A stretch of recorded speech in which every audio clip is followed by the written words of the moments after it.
To go. Go and have your drink you didn't get for lunch. Thanks, well done, mate. Cheers.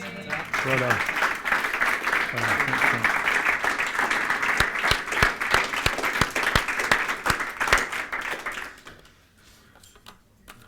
Phew. Inspirational, right? Yeah. Yes. Now, I always knew that Jimmy was going to do it because he's just that type of guy, right? I knew that because I'd met Jimmy a few times. I didn't know much about Anna. And when I met Anna, I didn't think to myself, oh no, she can't do it. She told me her scenario and I thought, this is going to be tough. It's going to be tough, right? That's what everyone thinks, going to be tough. Now, we say, let's be positive. But also I was thinking, 2 kids, full-time job, corporate world. You know, I've got every faith in her, but it's going to be tough. It's going to take her some time. And she phones me up and I'm getting all these questions and I'm thinking, come on girl, keep going, keep going. And she's getting stressed a few times. Oh, it's not working here, this not. Oh. And then it was like, it just went boom. So although she's been doing this 10 weeks, how long did it take you to get your first deal? 3, 4 weeks? A month? 3, 4 weeks? 2 weeks? 3 weeks. And then from there, the confidence, bye boys, the confidence kicked in. And now she's got 7, how many deals? 7? 7 deals. Good? Yeah. So to me, it's not that she proved me wrong, it's just that, I mean, I don't get inspired by many people that often. But she inspires me for what she's done because everything is pushing against her, isn't it? Well, everyone thinks something's pushing against her. But Anna pushed back twice as hard, right? Pushed it all over, the negativity, the crap. And she won, right? What's your target per month, income? As much as you can get now. 10? 10 something, yeah. Very good, well done. So if you want to know a bit more about how they did it, speak to them in the breaks. I know some of you have sat with her. I know, David, you sat with her at lunch. Did you learn something? Nigel, even? Yes, I've learned something. Good. Right, now let's get on to, it's not exciting stuff, but it's stuff that we need to cover and you need to know. Is that okay? Yep. For the next 20 minutes, stick with me. Yes? Yep. Is everyone a bit hot? You're just right? Yeah. Not too humid, a little bit good? Fine? Thank you. We don't need that for now. Setup costs. We spoke a bit about it in the calculator, right? Remember that? What were they? Kick the bucket. What were they? Fire doors. So fire safety. Deposit if you need it. If you don't, what can you do to get rid of deposit? Anything else? Furniture, yes. Big screen TVs. We need one in there. As big as you can get for about 150 quid, as long as you don't have a room like this and a TV like that. You're going to be like, oh, where's Phil? Where's Phil? There's Phil Mitchell. Oh, Coronation Street's on. Okay, so make it be logical. What else? Advertising. Yes. Management utilities. Yes. Broadband, Wi-Fi, the fastest you can get, please. And then we have to dress the property, don't we? Yeah. You saw some of the examples there from what they've done. And I won't ask you again because I know you remember what type of furniture we're going to use from now on so that we're competitive and we let our rooms out. Yes? Yes. Now some people say, but Ash, you said 3 months ago we could get away with this. I didn't change the marketplace. We move with the market, yes? Yes? So we have to move and grow, don't we? If we don't grow, we perish, die, flip the peg, whatever it is. That is pretty much the one-off setup costs. Covered. Any questions? Great. Everything I'm telling you here is a highlight of what's in the manual. and it's all out. It's all, you know, you can go through it. Sorry, Anna? When we have a top-up meter, top-up gas electricity meter, how much would you cap the gas electricity bill at? 50 quid each.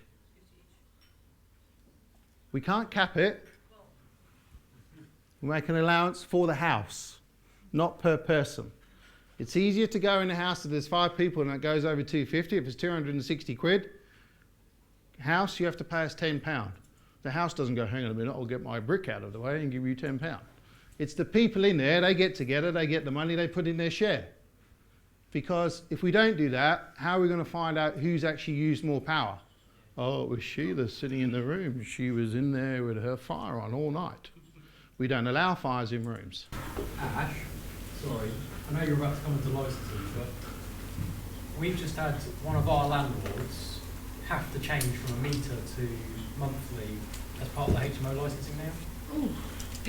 What it was the fire alarm system had to be on a separate meter. As it happened, Okay. we were changing it all over anyway. Okay. But for the licence to be granted, it's actually set as a condition that either the fire alarm system was put onto a separate ring that wasn't prepayment in case the meter ran out. Okay. So Yeah, good. Check with your council. Every council is different. Yes? You can get it changed for free from There you go. fabric supply. Yeah. Or do you pay a deposit or something on it? You don't have to pay. No? a fee, Okay, yeah. so some you pay a deposit on, you get it Just back ask the in landlord to ring the 12 fire months. You can negotiate it if you have the same supplier I'll for get shot 2 or 3 properties or more, because then you've got the credibility with them and the credit in another property maybe.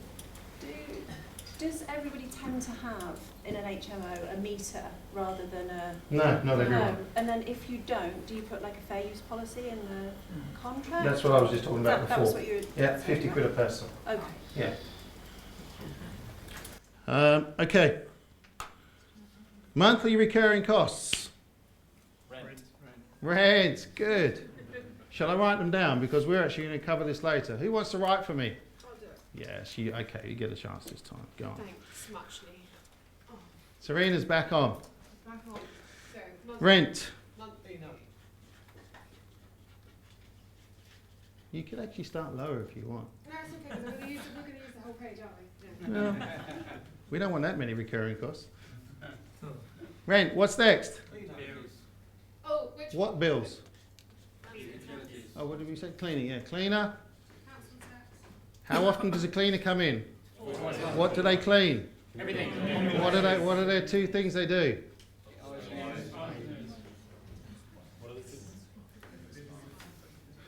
Bills, we'll call it utilities, we'll call it utilities for now. Next, Broadband and TV. broadband TV, license. Gardener. If needed, yes. Usually only in the summer months or the growing season. Anything else? Council tax. Yes, council tax. Hate that one.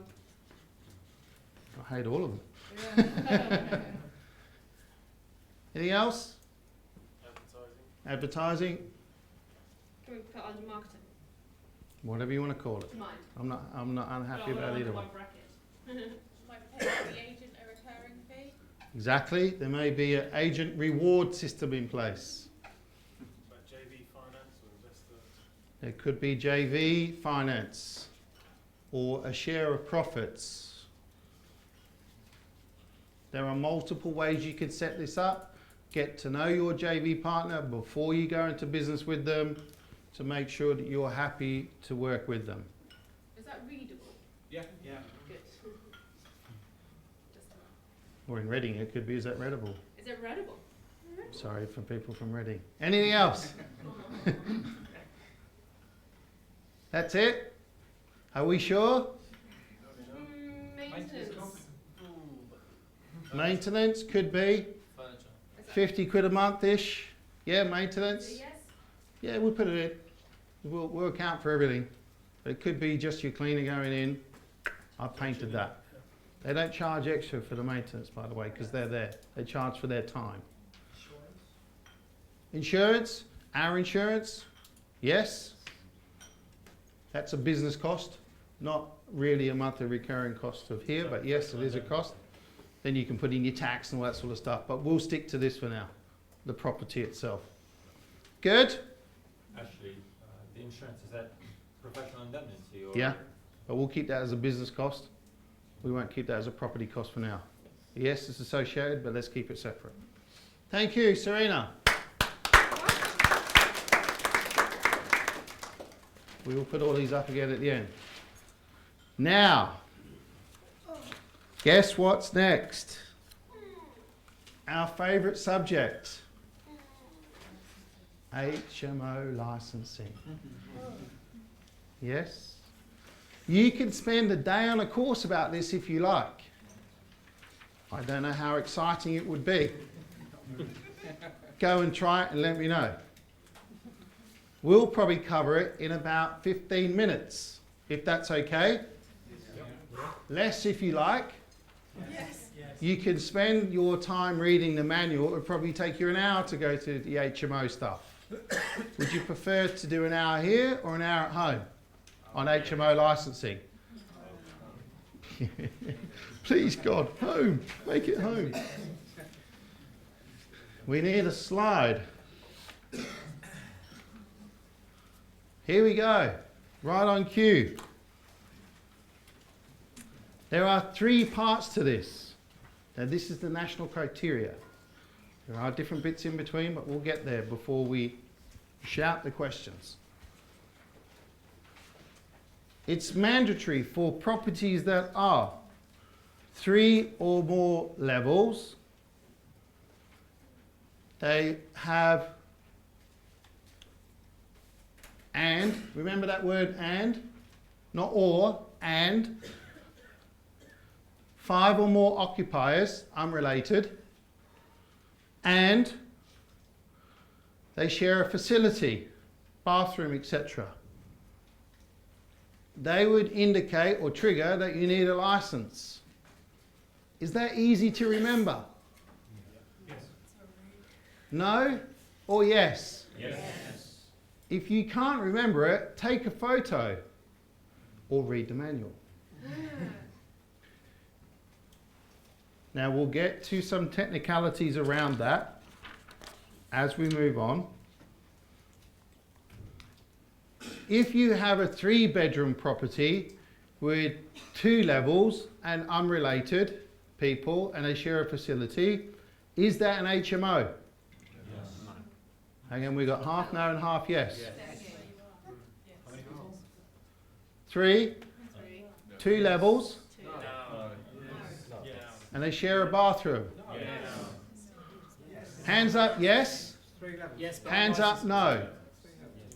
Oh, 6 people. Okay, there's some uncommitted people. Hands up, yes. Hands up, no. Okay, it is an HMO, but it's non-licensed. Trick question. I didn't say, is it a licensed HMO? It's classified as an HMO still. It's just non-mandatory, meaning it doesn't need a license. Claire? It's worth mentioning on that as well, that often when you get the lists from the councils, depending on what the level of licensing is in your area, that they often won't have a record of all of the HMOs unless they're licensed. So if you don't Exactly. have high licensing requirements, the list of details that you're going to get from your council will be smaller, but don't be put off by that. The biggest list we've got so far goes to my friend John, about 2,000 on it. Oh, no. Mine was 2. You got more? Yeah. Mine was 2.9. 2,900 HMOs. Oh my lord. 36, I think, was quite a figure. Where's that? Southampton? I don't know where it is. I couldn't possibly say. Done. So you've got a lot more deals to do. You've only got 3 out of that 2,900. Come on. His stats are better than yours. Okay. 3 or more unrelated tenants. It would qualify as an HMO. The reason it qualifies for an HMO, and the councils like it qualifies as an HMO, because it triggers what? Fire safety in a lot of cases. Some councils locally are a bit more relaxed about it. Sanjay, would the fire brigade be relaxed about fire safety? No. Why would Sanjay know about that? He's a fireman. Exactly. Stand up, Sanjay, and wave your hand and say, I'm Sanjay the fireman. So we have lots of different people in the group that we can call on for that expertise. So if you dare, you can do a three bedroom property or 3 people living in a property and you don't put in the fire safety. That's up to you and your conscience. If you think you can get away with it, you go for it. I 100% recommend and almost demand that you follow fire safety to the absolute T. Deliver more if you can and if you want to. The last thing you want is someone's death or something like that on your conscience. This is not a negative. This is to make sure that you can sleep at night. Yes? Yes. Good. Agree, Sanjay? Yep. You've seen lots of mishaps and accidents, I guess. Fire regs will still apply in most councils. Check locally. No licence required. Unless the building fits requirements, check locally. What that means is there is additional licensing in some areas. It may be that if in an Article 4 area, you're going to need a planning change because Article 4 takes away permitted development rights, yes? You can't just turn it into an HMO. So check your area, get to know your local HMO officer or planning officer very well. When you first initially call them, it may be, no. If you call them and you're kind of a bit more empathetic about what they do, hey, you must be really busy today. There's lots going on, isn't there? Oh yeah, we've got loads of HMO people trying to come in and get HMOs. Really? Okay, you start talking to them and feel, you know, geez, I feel what you do, you know. So you've only got, what, 2, 3 people? Well, yeah, if the people are not sick, at the moment they're all sick and it's me. Oh, that's not good. I don't know how you do it. And, you know, kind of a bit of empathy, and they like that. And then what they'll start to do is they'll start to sort of talk back to you as opposed to saying yes, no. Try speaking to them with open questions, not closed questions. Everyone know the difference? Yes. A closed question does what? Yes or no answer. No, a yes or no answer. Good. Then once you get to know them, you can start to say, where are the right streets that I should be doing this? Remember we said about micro areas? You can find out information from these guys about where they are happy to do HMOs and where they're not. Yes, especially Article 4 areas. You need to get to know them intimately to a certain extent. So selective licensing, anyone live in Croydon or around Croydon? You got selective license? You got every license there, right?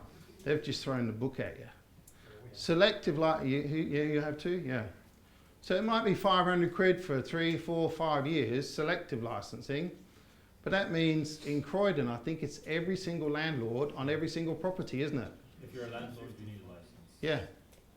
Every single landlord needs to have a license to let even a property to one person. Yeah. Cool. So check with your local council, check the background of exactly what it is you need. You need to know what the licensing criteria is before you can attack. Yes? The good thing about serviced accommodation is it works well in Article 4 areas as well, doesn't it? Yes. Because we don't need big properties. We could go 1 and 2 bed, can't we? Yeah. But again, phone them and ask them what their policy is. And if you say to them, oh, I want to do serviced accommodation on this property, some of them will go, care what? What's that? Don't know what that is. I found this making a call for 2 of the guys here, Sean and Nims, to the local Barnet Council. And she said, what's service accommodation? What's service apartments? I was trying to work out all these things. I could try and explain it to her. It's like a hotel, but no, it can't be a hotel. Well, it's not a hotel, but it's kind of like a B&B, kind of a B&B. Okay, it's a property that I'm just going to let out and advertise an Airbnb. Why didn't you say? We've got an Airbnb policy. You've got an Airbnb policy, but you don't know what it's for. No problem. So what can I do? Do I need to change it to a C1 classification, which is the same as like a B&B or something like that? C4 is a HMO, C3 is a family home. Oh no, you don't have to do that. You don't have to get planning change. Okay, what do I have to do then? You just let it out as normal. Okay, but what's the restrictions? Well, you can only have 3 bookings a week, 3 separate bookings. Okay, well my bookings are going to be minimum 3 nights anyway in length. And what that does is reduces your laundry and cleaning bills. So less occupancy, actually, weirdly enough, will actually give you higher profits. You don't want somebody staying every single night, 30 different cleanings, 30 different laundries. You can understand? Yeah? So we do a minimum. So then I said, okay, so that's if I were to do per room. She goes, that's right. I said, okay, so I can take 3 bookings per week per room. Yes, okay. So what about if I let out the whole flat? Or a week if you want. As long as you want, on 1 booking. So I could have 4 people in there, because you put single beds in a room, and you have what do they call them, sofa bed? So you can have 3, you can have 4 people in there. And this could be in a 2-bedroom flat. One person may pay £100 for the night. Joe Bob and Jitty Bob and whoever, Billy Bob, might pay an extra £20 a night. So you're actually earning what? £160 per night, every night of that week. And how much would that be roughly? 800 quid? Yeah? For a week on a 2-bedroom flat that you're probably paying in London £1,200, £1,500, £100 a month, maybe. Your numbers will be higher than that. But in Peterborough, where I am, it might be £800, £700 a month for like a top penthouse one. Good numbers? Very good numbers. Good. Quick test. How many levels do we have there? 4. 1, 2, 3, 4, 5, 6 bedrooms. License or not? License. We're talking national criteria here. Forget the Article 4 and that for now. So the roof has no services in it or anything like that. And we have 1, 2, 3, 4 bedrooms over 3 levels. License or not? No. Oh, we're not so confident.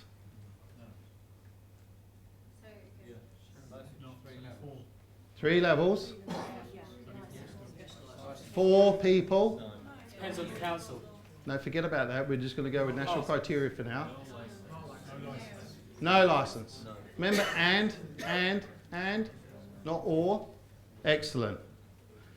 I take away the bottom, and I have 1, 2, 3, 4, and I take away the roof.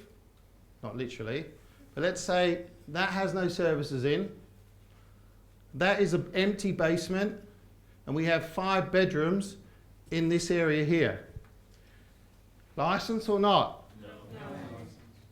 Still a level. Still a level. It's habitable. In other words, you can walk in it. Yes? Yes. There are services in there. In other words, it might just be, in some cases, the meter box. Yes? So does it need a license or not? Yes. It does.